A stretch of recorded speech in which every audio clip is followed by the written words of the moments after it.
আপনার কি এমন অনুভূতি হয় যখন আপনি আপনার একজন ভালো বন্ধুর সাথে বসে আছেন এবং হঠাৎ করে কথোপকথন গভীর হয়ে আয়? গতদিন আমার সাথে ঠিক এমটাই ঘটেছে। আমি আর আমার বন্ধু আমরা ইসলাম নিয়ে কথা বলতে শুরু করেছিলাম। কোনো পরিকল্পনা ছিল না, শুধু আকপট প্রশ্ন আর গল্প। তো সে আমাকে জিজ্ঞেস করলো, ব্যক্তিগতভাবে ইসলামের অর্থ তোমার কাছে কি? আর আমাকে থামতে হলো, কারণ সত্যি বলতে এটা শুধু প্রার্থনা বা নিয়ম মানার চেয়েও অনেক বেশি কিছু। আমার কাছে এটা শান্তি। এই পাগল পৃথিবীতে শান্ত থাকার একটা উপায় প্রতিদিন একজন ভালো মানুষ হওয়ার চেষ্টা করা।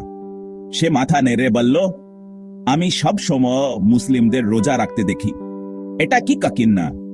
আমি হেসে তাকে বললাম, হ্যাঁ, ক্ষুধাটা সত্যি, কিন্তু এটা শুধু খাবার ত্যাগ করা নয়, রোজা ধরনা এবং সহমর্মিতা শেখায়। যখন আমার ক্ষুধা লাগে তখন আমার তাদের কথা মনে পড়ে, এদের কিছুই নেই। এটা আমাকে কত্তাজস করে তোলে, বুঝলে? তারপর সে বলল, কিন্তু সব নিয়মের কি হবে?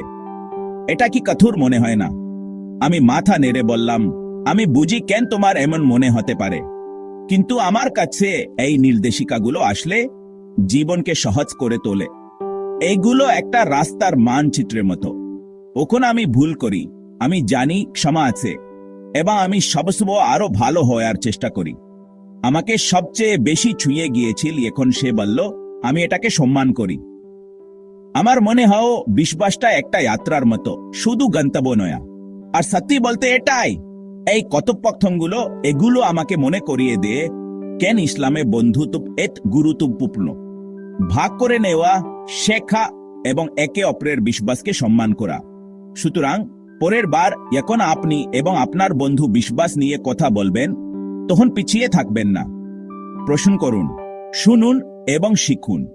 আপনারা একসাথে কি আবিষ্কার করবেন তা আপনি কখনোই জানতে পারবেন না।